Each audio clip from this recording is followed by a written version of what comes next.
विष्णु गुरुदेवो महेश्वरा गुरु साक्षात् ब्रह्म तस्मै श्री गुरुवे नमः। जय हिंद दोस्तों, आप योगी माँ चिंतनगिरी युग परिवर्तन एक कदम संस्था की संस्थापक हैं, संचालिका हैं, जो ना अखाड़ा से आती हैं और भारत के विभिन्न क्षेत्रों के अंदर इनके चाहवान, इनके फॉलोवर, इनके शुभचिंतक, इनके श्रद्धालु लाखों की संख्या में हैं। तो पहली बार ज्ञान ज्योति दर्पण के माध्यम से हम पूरे विश्व के तमाम दर्शकों तक इस महान व्यक्तित्व को आप तक पहुंचा रहे हैं। तो स्वागत है चिंतनगिरी जी आपका ज्ञान ज्योति दर्पण पर। राधे राधे। एक तो आप हमारे दर्शकों को बताएं अपनी संस्था का नाम और उसका उद्देश्य क्या है और कितने दिनों से आप इस काम को कर रहे हैं। जो हमारा ये जो संस्था है युग परिवर्तन एक कदम, कार्य तो बहुत सालों से कर रही है, परंतु पिछले 3 साल से ये बहुत ही ज़ोर शोर से कार्य कर रही है। इसके बीच में हम लोगों तक अपना ये संदेश पहुंचाते हैं कि हमारा जो धर्म है, जो आज हम अपने धर्म से भटकते जा रहे हैं, मेन युग परिवर्तन एक कदम, जो हमारा परिवर्तन होता है। हम ये तो नहीं कहते कि एकदम से हम परिवर्तन कर सकते हैं, इसलिए हमारी संस्था का नाम एक कदम भी साथ में है। हमारी ये एक पहल है, छोटी सी पहल है,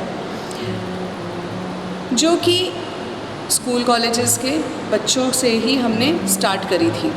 हमें ऐसा लगता था कि कोई भी देश, कोई भी समाज, उसकी जो रीढ़ की हड्डी है वो उनके बच्चे रहते हैं। आप भी देखेंगे आपके घर में अगर बच्चे हैं तो आपका पूरा का पूरा घर का स्ट्रक्चर जो रहता है वो बच्चों के ऊपर डिपेंड करता है। जैसे घरों में बच्चों के ऊपर सारा स्ट्रक्चर डिपेंड करता है, वैसे ही हमारे देश का जो पूरी की पूरी बॉडी है वो हमारे देश के नवयुवकों पर, बच्चों पर ही डिपेंड करती है। अगर हमारे बच्चे अच्छे होंगे, उनमें धर्म का प्रचार रहेगा, उन्हें पता होगा कि आखिर वो जिस धर्म में उन्होंने जन्म लिया है, जिस देश में उन्होंने जन्म लिया है, उसके बारे में जब उन्हें पता होगा तभी वो एक सही मार्ग पर जाएंगे। जब वो सही मार्ग पर जाएंगे, हमारी युवा पीढ़ी, तभी हमारे देश का, हमारे धर्म का एक बहुत अच्छे लेवल पे प्रगति हो सकती है। तो इसलिए हमारी संस्था का नाम युग परिवर्तन एक कदम है। तो हम चाहते हैं कि जितने भी बच्चे हैं उन्हें स्कूली शिक्षा के अलावा गुरुकुल की शिक्षा दी जाए। हम गुरुकुल को बहुत ही महत्व देते हैं, तो इसलिए हम चाहते हैं कि वो ज़्यादा से ज़्यादा हमारे देश में गुरुकुल बने। जैसे कि शुरू से हमने देखा, चाहे वो राम जी का समय था और चाहे कृष्ण का समय, कोई भी ऐसा समय, द्वापर, कलि, सतयुग, त्रेता युग, उस समय में केवल और केवल गुरुकुल ही चलते थे। स्कूल की पढ़ाई का कोई महत्व ही नहीं था, पता ही नहीं था कि स्कूल होते क्या हैं। तो हमारा मेन उद्देश्य है बच्चों में धर्म का प्रचार करना, देश में, देश के प्रति प्रेम भाव पैदा करना और गुरुकुल की स्थापना करवाना। हम चाहते हैं कि हर गांव, हर शहर में गुरुकुल खुलें। स्कूलों को हम अवॉइड करना चाहते हैं, क्योंकि ऐसा क्या कारण हुआ कि आपको ये स्टेप लेना पड़ा? जब हमने ये देखा कि विदेशों में योगा, मेडिटेशन और आयुर्वेदास को ज़्यादा प्रचलन हो गया है, इवन देन गौ पूजन विदेशों में ज़्यादा होने लगा। गौमूत्र की या गाय के गोबर की या पंचगव्य की जो अगर हम बात करते हैं तो विदेशों में उसका प्रचलन ज़्यादा है। हमारे देश की गायें विदेशों में लेके जाया गया, उसके ऊपर बहुत सालों तक विदेशियों ने रिसर्च करी, उनके लिए वहाँ का वेदर बनाया गया, वहाँ का जो भारतीय गायों को किस तरह का जलवायु रहनी चाहिए, इस चीज़ की पूरी उन्होंने बहुत बड़ी रिसर्च करी और हमारे देश की गायों को बाहर ले जाने लगे। और ये सब चीज़ें जब हमने देखी कि विदेशी बहुत सालों से हम लोगों के योगा मेडिटेशन पे, आयुर्वेद पे और पंचगव्य पे कार्य कर रहे हैं, तो हमें लगा कि क्यों ना हमारे देश के बच्चों को हम ये सारी चीज़ें सिखाएं। तो आप अपने काम में कितने सफल हुए हैं? देखिए, सफलता तो अब ये करोड़ों की जनसंख्या और एकदम समझाना बहुत मुश्किल ही कार्य है। हम जो पिछले 3 साल से बहुत मेहनत कर रहे हैं, इसीलिए हमें शायद ठाकुर जी ने ये रास्ता दिखाया कि हमें जगह जगह, घर घर या स्कूल स्कूल जाके ये कार्य करना बहुत मुश्किल था। इसलिए ठाकुर जी ने ऐसा ही कुछ एक चमत्कार ही लगा लीजिए हमारी ज़िंदगी में हुआ कि हम कथा प्रवचन के माध्यम से हम लोगों तक अपनी बातें पहुंचाते हैं। आपकी गतिविधियाँ कहाँ पर चल रही हैं? हमारी गतिविधियाँ हरियाणा में मैक्सिमम काफ़ी जगह पर, जैसे हमने पंचकूला जो मेन हमारा एरिया है उसमें हो गया, और उसके बाद में मेन हमारा पंचकूला से पंजाब का आसपास का एरिया, चंडीगढ़ का एरिया रहता है, वृंदावन है और आगरा मथुरा में, और हमारा एमपी में ग्वालियर एरिया है।